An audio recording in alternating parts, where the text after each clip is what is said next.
कानपुर पहुंची उत्तर प्रदेश राज्य महिला आयोग के अध्यक्ष विजय राहटकर ने जन सुनवाई के दौरान महिलाओं से जुड़े 61 मामलों की सुनवाई की। उन्होंने बताया कि अधिकांश मामले पारिवारिक विवाद, यौन उत्पीड़न, सेक्सुअल हैरेसमेंट, साइबर अपराध और संपत्ति विवाद से जुड़े थे। संबंधित विभागों और अधिकारियों के साथ समन्वय कर अधिक से अधिक मामलों के निस्तारण का प्रयास किया गया। उन्होंने कहा कि महिलाओं को त्वरित न्याय दिलाना आयोग की प्राथमिकता है और ऐसे जन सुनवाई कार्यक्रम आगे भी जारी रहेंगे। इस दौरान विजय राहटकर ने महिला आरक्षण बिल पर भी अपनी राय रखते हुए कहा कि यह बिल जल्द से जल्द लागू होना चाहिए। उन्होंने कहा कि महिलाओं को राजनीति और निर्णय लेने की प्रक्रिया में अधिक भागीदारी मिलने से देश के विकास को नई दिशा मिलेगी। उनका कहना था कि महिलाओं की नेतृत्व क्षमता को आगे बढ़ाने के लिए महिला आरक्षण का प्रभावी क्रियान्वयन समय की मांग है। हमने सभी स्टेट वुमेन कमीशन को हमने पूरे देश भर में मार्च महीने में 9 मार्च से लेकर 14 मार्च तक हमने करीबन 25,500 सक्सेसफुली आगे बढ़ चुके हैं। उन महिलाओं का समाधान हो चुका है। कार्यकर्ताओं के नाम बुलाऊंगी, उनके साथ उनके आयुक्त प्लीज मैम के सामने प्रेजेंट हो जाइएगा। काव्या,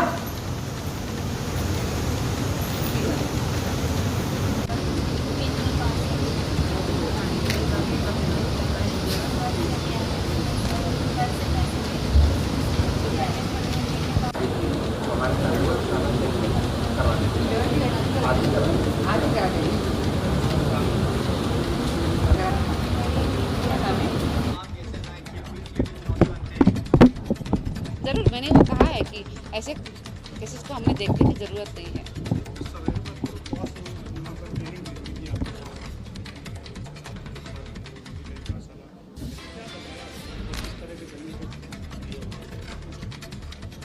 आज हमने यहाँ पे उत्तर प्रदेश पुलिस के साथ 17 जिलों का एक 2 दिन का यहाँ पे प्रशिक्षण रखा है। पुलिस को अनेक प्रकरणों को हैंडल करना होता है। विविध प्रकरण उनके पास आते रहते हैं।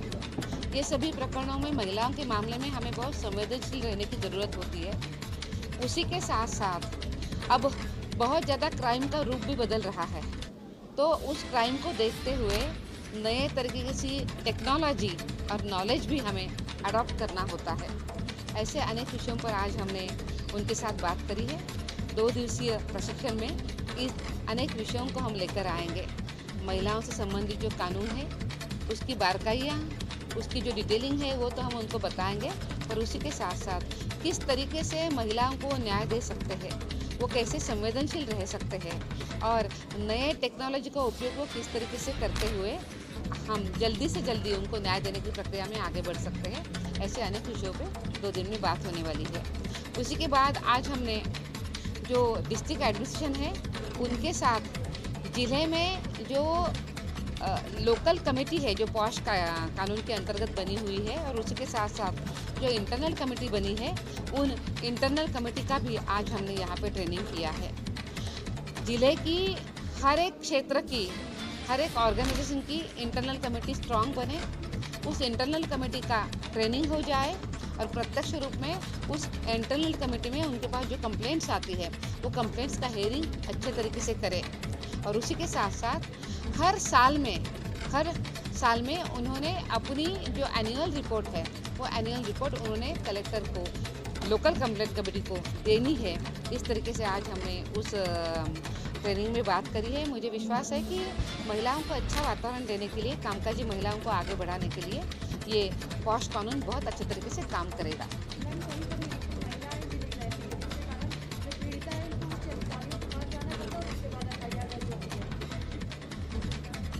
ऐसी कोई जानकारी मेरे पास नहीं है, पर अगर आप कहते हैं तो मैं ज़रूर उसके बारे में मैं जानकारी ले लूँगी और कुछ कमियां हैं तो वो कमियों को तुरंत दुरुस्त करने के लिए बताऊँगी।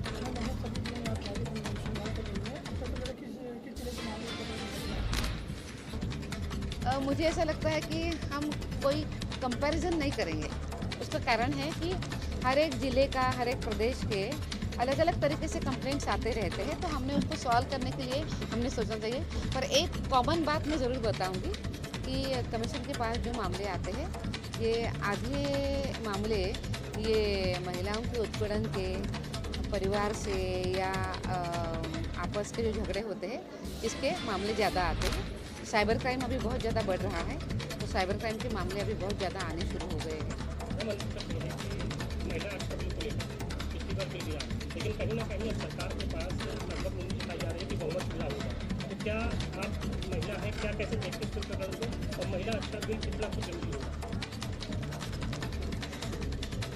महिला आरक्षण बिल तुरंत लागू करने की बहुत ज़रूरत है।